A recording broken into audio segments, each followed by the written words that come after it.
আসসালামু আলাইকুম সবাইকে। আজকে কোরআন শিক্ষার দ্বিতীয় ক্লাস। তো আমরা শুরুতে আগে জেনে নিই মদ কি। মদ হচ্ছে টান, মানে কোনো বর্ণ বা হরফ বা অক্ষর উচ্চারণের স্বাভাবিকভাবে কোনটার কতটা টান হবে সেটা জানাই হচ্ছে মদ। তো এখানে দেখো, আরবি হরফ উচ্চারণের নিয়ম হচ্ছে 3 প্রকার। 1 নম্বর হচ্ছে দুটি হরফ উচ্চারণের সময় কোনো মদ হবে না, সেটা হচ্ছে আলিফ আর হামজা। কোরআনের কোথাও যদি আলিফ এরকম একাই আসে তাহলে আলিফের উচ্চারণটাকেও হামজা হিসেবেই বলতে হয়, মানে একে হামজা বলেই ডাকতে হয়।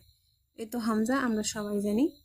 আর এই আলিফ যখন কোনো বর্ণের সাথে সংযুক্ত থাকবে তখন সেটা বানান করে পড়ার সময় ওটাকে আলিফই বলতে হবে।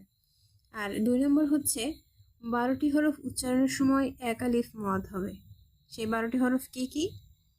বা, তা, তা, হা, খ, র, ঝা, ত, র, ফা, হা, ইয়া। এরপর 3 নম্বরে বলা আছে 15টি হরফ উচ্চারণের সময় 4 আলিফ মদ হবে, অর্থাৎ এই অক্ষরগুলো যতটুকু টান দিয়ে পড়বে এই অক্ষরগুলো ঠিক তার 4 গুণ করে টানে পড়তে হবে।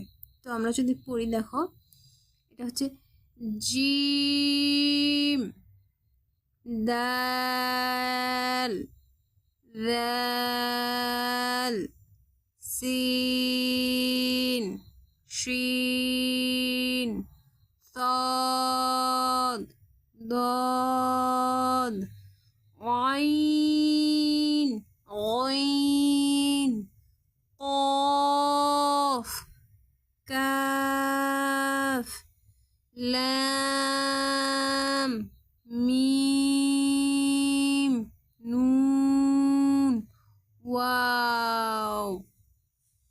তো ঠিক এইভাবে উচ্চারণ করতে হবে। পরবর্তী ক্লাসের ভিডিও পেতে আমার চ্যানেলটি সাবস্ক্রাইব করবেন এবং ফেসবুক পেজটি ফলো দিয়ে পাশে থাকবেন। সবাইকে অসংখ্য ধন্যবাদ। জাযাকাল্লাহু খায়রান।